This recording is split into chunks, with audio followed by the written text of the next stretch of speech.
बिस्मिल्लाहिर्रहमानिर्रहीम। अस्सलाम वालेकुम वरहमतुल्लाह। और उर्दू टीवी में आपको खुश आमदीद कहता हूँ। कार्गो ट्रांसपोर्ट पर भी नई पाबंदियाँ आयद कर दी गई हैं। जो गैर मुल्की सऊदियों के नाम पर कार्गो ट्रांसपोर्ट चलाते हैं, तो इससे मुतल्लक अहम अपडेट आपके साथ शेयर करूंगा। सऊदी हुकूमत ने मुकामी शहरों के नाम से गैर मुल्कियों के कार्गो ट्रांसपोर्ट के इंसदाद के लिए नए सख्त शराइत व ज़ाबित मुकर्रर कर दिए हैं। अखबार 24 के मुताबिक हुकूमत ने इस हवाले से दो तरह के इक़दामात किए हैं। एक जानब 3.5 हज़ार किलोमीटर से ज़ायद वज़न वाली गाड़ियों के मालिक अदारों और अफराद को मुकर्रर हद से ज़्यादा सामान लादने की इजाज़त नहीं है।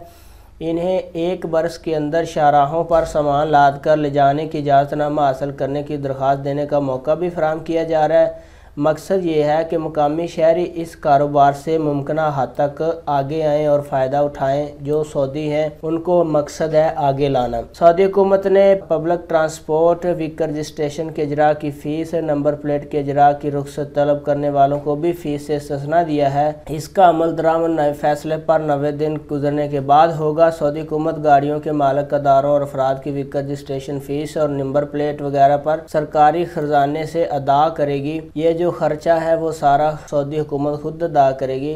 दूसरी जानब हुकूमत ने मुकामी शहरों के नाम पर गैर मुल्कियों के ट्रक कार्गो कारोबार के इंसदाद के लिए मुतअद्दिद ज़ाब्ते जारी की, जिनमें से एक ये है कि सामान लादने के मुआहदे सिर्फ उन लोगों के साथ किए जाएंगे जिनके पास शाहराहों पर सामान लादने के लिए इजाज़तनामा, यानी कि जो पब्लिक ट्रांसपोर्ट के अथॉरिटी का एक इजाज़तनामा होता है वो होगा, तो वो सिर्फ सामान एक जगह से दूसरी जगह ले जा सकते हैं। दूसरी पाबंदी ये लगाई गई है कि कार्गो सर्विस के बिल की अदायगी इस बात की पाबंदी की जाएगी पब्लिक ट्रांसपोर्ट अथॉरिटी की मंजूर शुदा दस्तावेज रखने वाले ट्रक ही कार्गो बिल अदा होंगे। इस पाबंदी का ये है कि मकामी शहरियों के नाम से कारोबार करने वाले गैर मुल्की असली ठेकेदारों से दर पर्दा मामला तय करके कार्गो सर्विस फराहम कर रहे हैं।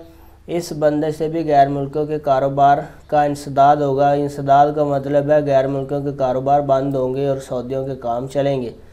सऊदियों के नाम से कारोबार करने वाले गैर मुल्कियों के ट्रकों को कस्टम में आने की इजाज़त नहीं है। जो भी सऊदियों के नाम पर गैर मुल्की काम करते हैं वो कस्टम का सामान नहीं ले जा सकते, कस्टम वाली जगह पे नहीं जा सकते।